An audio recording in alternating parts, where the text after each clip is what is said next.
Hi friends, இன்றைக்கி நம்ம வீட்டுக்கு தேவையான யூஸ்ஃபுல்லான கிச்சன் டிப்ஸ் தாங்க பார்க்க போகிறோம். வீடியோ ரொம்ப யூஸ்ஃபுல்லாக இருக்குங்க. ஸ்கிப் பண்ணாமல் ஃபுல்லாக பாருங்கள் ஃப்ரெண்ட்ஸ். அப்போ தாங்க பார்க்குறோம் உங்களுக்குமே புரியும். நீங்கள் இப்போ தான் ஃபஸ்ட் டைம் பார்க்குறதா இருந்தால் சப்ஸ்கிரைப் பண்ணிக்கோங்க. ஆல்ன்ற பெல் சிம்பிள் இருக்குது, அதுவுமே கிளிக் பண்ணி வச்சுக்கோங்க. இப்போ வாங்க வீடியோக்குள்ளே போகலாம். ஃபஸ்ட்டு டிப்பு என்னன்னு சொல்லி பார்க்கலாங்க. உங்கள் வீட்டில் நீங்கள் தயிர் செய்ய போகிறீங்களா? அப்போ கண்டிப்பாக இந்த டிப்பை நீங்கள் ட்ரை பண்ணுங்கள். பால் நல்லா நீங்கள் காய வச்சு எடுத்துக்கோங்க. நான் இன்றைக்கி பாலை ஒரு கப்பில் ஊற்றிருக்கேங்க. இந்த பாலை நீங்கள் தொட்டு பார்த்தீங்கன்னா கை பொறுக்கிற சூட்டில் நமக்கு பால் இருக்கணுங்க. இந்த பாலை நீங்கள் ஃபஸ்ட்டு ஒரு ஓரம் நம்ம எடுத்து வச்சுக்கலாங்க. அதுக்கப்புறம் நம்ம ஒரு கிளாஸ் நான் 2 டீஸ்பூனுக்கும் மட்டும் தயிர் எடுத்துருக்கேன். இந்த தயிரை நீங்கள் அப்படியே நீங்கள் சேர்க்காமல் ஒரு ஸ்பூன் நம்ம எடுத்துக்கலாங்க. ஸ்பூன் எடுத்துகிட்டு ஒரு டைம் தயிரை நல்லா இது போல் அடித்து விட்டுக்கோங்க. இந்த மாதிரி நீங்கள் அடிச்சுட்டு தயிரை நீங்கள் இது போல் எடுத்து ஒரு ஓரம் வச்சுக்கோங்க. அதுக்கப்புறம் நம்ம பால் எடுத்துக்கலாங்க. நம்ம எடுத்துருக்க பாலில் இந்த தயிர் ஃபுல்லாக எடுத்து நீங்கள் இந்த பாலுக்குள்ளே நீங்கள் சேர்த்துக்கலாங்க. நான் மொத்தமாக நீங்கள் பார்த்தா 2 டீஸ்பூனுக்கு தயிர் எடுத்துக்கிட்டேன். தயிர் ஃபுல்லாக நம்ம நல்லா அடிச்சுட்டு இந்த பாலுக்குள்ளே நீங்கள் சேர்த்துக்கோங்க. சேர்த்ததுக்கப்புறம் ஒரு டைம் நீங்கள் ஸ்பூன் வச்சு நல்லா நம்ம கலக்கிட்டுக்கலாம். இந்த மாதிரி நீங்கள் கலக்கினதுக்கப்புறம் எப்போதும் போல் மூடி போட்டு க்ளோஸ் பண்ணிட்டு நைட்டு ஃபுல்லாக நான் விட்டுறேங்க. மறுநாள் காலையில் எடுத்து ஓப்பன் பண்ணி காமிக்கிறேங்க. பாருங்கள் ஃப்ரெண்ட்ஸ், மறுநாள் நான் பாக்ஸ் எடுத்து வச்சுட்டேன். அதுக்கப்புறம் எப்போதும் போல் நீங்கள் பாக்ஸை ஓப்பன் பண்ணி நீங்கள் பாருங்கள். நமக்கு பால் எப்படி நம்ம சேர்த்தோம், இப்போ நமக்கு தயிர் எந்த அளவுக்கு நமக்கு கெட்டியே கிடச்சிருக்கு நீங்களே பாருங்கள். இதே போல் உங்கள் வீட்டிலே நீங்கள் தயிர் செஞ்சு பாருங்கள். நான் இப்போது ஒரு ஸ்பூன் எடுத்துக்கிறேங்க. ஸ்பூன் எடுத்துகிட்டு தயிர் நான் எடுத்துகிட்டு காமிக்கிறேன். நீங்களே பாருங்கள் தயிர் நமக்கு எந்த அளவுக்கு நல்லா கெட்டியாகவும் அதே போல் சாப்பிட்றதுக்கு நல்லா நமக்கு டேஸ்ட்டாகவும் இருக்குங்க. கண்டிப்பாக இந்த மாதிரி நீங்கள் தயிர் நீங்கள் செஞ்சு பாருங்கள். இனிமேல் அடிக்கடிக்கு இது போல் நீங்கள் தயிர் செய்வீங்க. ஏன்னா அந்தளவுக்கு டேஸ்ட்டாகவும் இருக்கும், நமக்கு சாப்பிட்றதுக்கு ரொம்ப ரொம்ப சூப்பராகவே இருக்குங்க. கண்டிப்பாக இந்த டிப்பை நீங்கள் ட்ரை பண்ணி பாருங்கள். இந்த டிப்பு உங்களுக்கு யூஸ்ஃபுல்லாக இருக்குன்னு நினச்சிங்கன்னா மறக்காமல் நம்மளோட வீடியோக்கு ஒரு லைக் போட்டுட்டு பாருங்கள். அடுத்த டிப்பு என்னன்னு சொல்லி பார்க்கலாம் வாங்க. நம்ம வீட்டில் நம்ம எப்போவுமே மொத்தமாக ஒரு 1/2 கிலோ இல்லை 1 கிலோ பூண்டை வாங்கி நம்ம ஸ்டோர் பண்ணோம் இல்லையா? அந்த மாதிரி நம்ம முழு பூண்டு நம்ம ஸ்டோர் பண்ணி வச்சோம்னா அந்த பூண்டு உள்ளுக்குள் நமக்கு பூஞ்சைகள் எல்லாமே நமக்கு வந்துடுங்க. அந்த மாதிரி நமக்கு பூண்டு உள்ளுக்குள் நமக்கு பூஞ்சைகள் வராமல் இருக்கவும் ரொம்ப ஈஸியாக பூண்டு உரிக்கவும் இந்த டிப்பை நீங்கள் ட்ரை பண்ணி பாருங்கள்.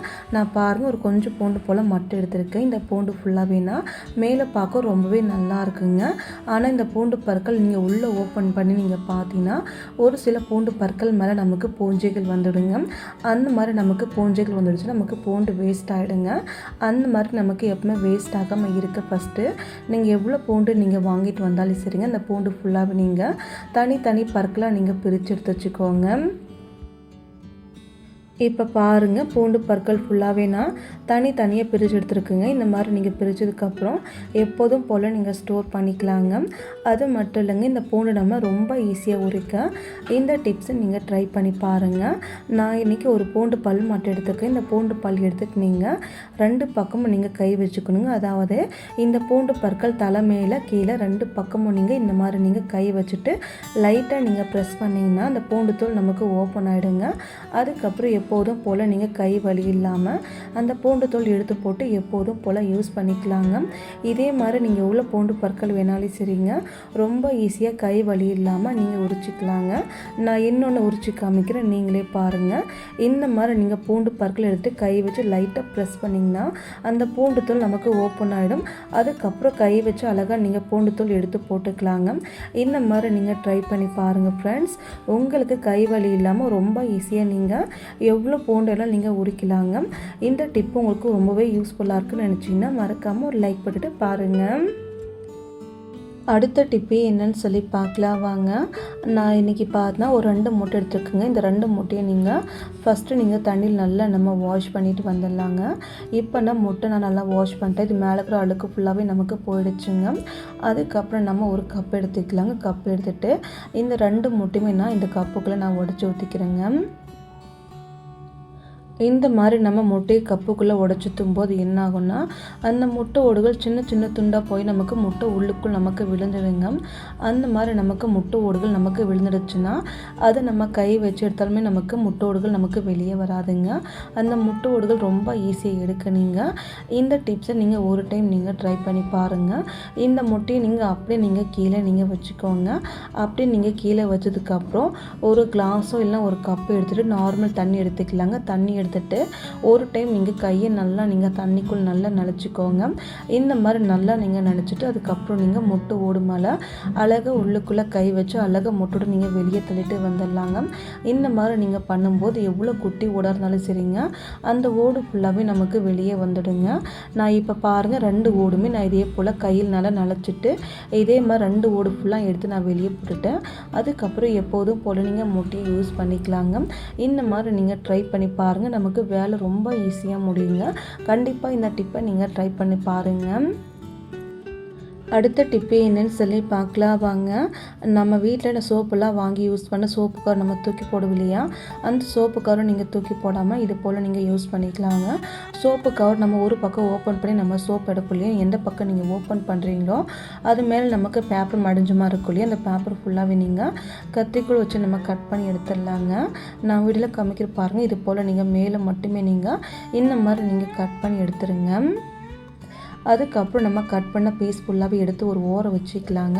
இது எதுக்காகன்னு சொல்லி பார்க்கலாம். ஃபஸ்ட்டு நீங்கள் இந்த சோப்பு கவரை நீங்கள் இது போல் நீங்கள் திருப்பி வச்சுக்கலாங்க. அதுக்கப்புறம் நான் டபுள் டேப்பு ஒரு சின்ன பீஸாக மட்டும் கட் பண்ணி எடுத்துக்கிறோங்க. கட் பண்ண டபுள் டேப்பை இந்த சோப்பு கவர் மேலே இது போல் நீங்கள் ஒட்டி வச்சுருங்க. இது போல் நல்லா ஒட்ட பின்னாடி கை வச்சு நல்லா அழுத்தி விட்டுருங்க. அதுக்கப்புறம் நீங்கள் மேலே இருக்கிற ஸ்டிக்கர் நம்ம ரிமூவ் பண்ணிக்கலாங்க. இதுக்காகன்னு பார்க்கலாம். இந்த சோப்பு கவரை கொண்டு போய் நம்ம பாத்ரூம் டைல்ஸில் நம்ம இந்த கவரை நம்ம ஒட்டி வச்சிடலாங்க. இந்த கவரை எதுக்காகனா நம்ம வீட்டு பாத்ரூம்குள்ளே நம்ம குளிக்கும்போது சின்ன சின்ன சோப்பு துண்டுகள் அது மட்டும் இல்லாமல் ஷாம்பு கவர் சீக்காத்தூள் கவர் நம்ம பாத்ரூம் உள்ளுக்குள்ளே அங்கங்கே நம்ம போட்டு வச்சிடும் இல்லையா, அதெல்லாம் கொண்டு வந்து நீங்கள் இந்த சோப்பு கவரை நீங்கள் போட்டு வச்சுக்கலாங்க. பார்க்க ரொம்ப நீட்டாக இருக்கும். டஸ்ட்டு ஃபுல்லாகவே நீங்கள் இந்த கவரை நீங்கள் போட்டு வச்சுக்கலாங்க. கண்டிப்பாக இந்த டிப்பு உங்களுக்கு ரொம்பவே யூஸ்ஃபுல்லாக இருக்குங்க. இந்த கவர் ஃபுல்லானதுக்கப்புறம் எப்போதும் போல் நீங்கள் இதை தூக்கி போட்டு மறுபடியும் நீங்கள் ரீயூஸ் பண்ணிக்கலாம். அப்போல்லாம் நீங்கள் இது போல் நீங்கள் வேறுமே நீங்கள் செஞ்சு வச்சு யூஸ் பண்ணிக்கலாங்க. கண்டிப்பாக ட்ரை பண்ணுங்கள். அடுத்த டிப்பு என்னன்னு சொல்லி பார்க்கலாம் வாங்க. அரிசிக்குள்ளே இந்த ஒரு 3 மூட்டையை மட்டும் வச்சு பாருங்கள். அரிசிக்குள்ளே பல வருஷம் ஆனாலும் சரிங்க வண்டு பூச்சி நமக்கு விழுவும் செய்யாது. அது எப்படின்னு சொல்லி பார்க்கலாம். நான் இன்றைக்கி ஒரு 3 பேப்பர் போல் டிஷ்ஷு எடுத்துருக்குங்க. உங்கள் வீட்டில் டிஷ்ஷு இருந்தால் எடுத்துக்கோங்க. அப்போல்லாம் நீங்கள் நார்மலாக இருக்கக்கூடிய பேப்பர் மேலே நீங்கள் கட் பண்ணி எடுத்துக்கலாங்க.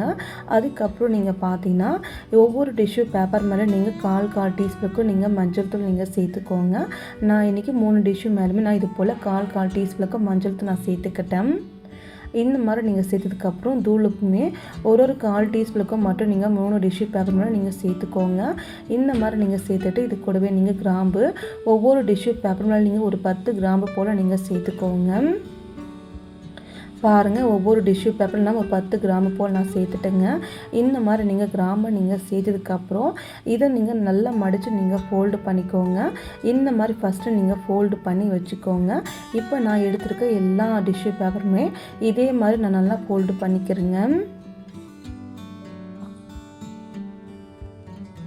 பாருங்கள், இப்போ நம்ம ஃபோல்டு பண்ணி வச்சாச்சுங்க. அதுக்கப்புறம் நீங்கள் நூல் எடுத்துக்கலாங்க. நூல் எடுத்துகிட்டு இது ஃபுல்லாகவே நல்லா நீங்கள் கட்டி வச்சுக்கோங்க. இது கூடவே நம்ம இன்னும் ஒரு பொருள் நம்ம சேர்க்கணும். அது என்னன்னு சொல்லி பார்க்கலாம். ஃபஸ்ட்டு இந்த 3 மூட்டை ஃபுல்லாகவே நல்லா நீங்கள் கட்டி வச்சுக்கோங்க. கட்டினதுக்கப்புறம் நீங்கள் எவ்வளோ அரிசி நீங்கள் ஸ்டோர் பண்ணி வச்சுருக்கீங்களோ அந்த அரிசி உள்ளுக்குள்ளே நீங்கள் 3 பக்கமும் இந்த பேப்பரை இது போல் நீங்கள் வச்சு விட்டுருங்க. இந்த மாதிரி நீங்கள் டிஷ்யூ பேப்பரை நீங்கள் வச்சதுக்கப்புறம் இதை நீங்கள் அப்படியே உள்ளுக்குள்ளே நீங்கள் தள்ளி விட்டுருங்க. அரிசி உள்ளுக்குள்ளே நீங்கள் கீழேயும் தள்ளக்கூடாது, மேலே இருக்கக்கூடாது. கரெக்டாக நீங்கள் சென்டரில் இந்த டிஷ்யூ பேப்பரை நீங்கள் தள்ளி வச்சுக்கோங்க. இந்த மாதிரி நீங்கள் வச்சதுக்கப்புறம் நமக்கு வண்டு புழு பூச்சி விழுகாதுங்க. அது மட்டும் இல்லைங்க, இது கூடவே நீங்கள் பிரியாணி இலையும் ஒரு 4-5 போல் நீங்கள் அரிசிக்குள்ளே சேர்த்துட்டு நல்லா நீங்கள் கலக்கி வச்சு நீங்கள் ஸ்டோர் பண்ணிங்கன்னா பல வருஷம் ஆனாலும் சரிங்க அரிசிக்குள்ளே நமக்கு வண்டு புழு பூச்சி எதுவுமே நமக்கு விழுகவே செய்யாது. கண்டிப்பாக இந்த டிப்பை மிஸ் பண்ணாமல் செஞ்சு பாருங்கள், ரொம்பவே யூஸ்ஃபுல்லாக இருக்கும். ஓகே ஃப்ரெண்ட்ஸ், இந்த வீடியோ இவ்வளோ பொறுமையாக பார்த்தா எல்லா ஃப்ரெண்ட்ஸுக்கும் ரொம்பவே நன்றிங்க. இந்த டிப்பில் உங்களுக்கு ஏதாச்சும் யூஸ் இருக்குன்னு நினச்சிங்கன்னா லைக் பண்ணுங்கள், கமெண்ட் பண்ணுங்கள், சப்ஸ்கிரைப் பண்ணுங்கள், ஷேர் பண்ணுங்கள். தேங்க்யூ ஃப்ரெண்ட்ஸ், நாளைக்கு பார்க்கலாம்.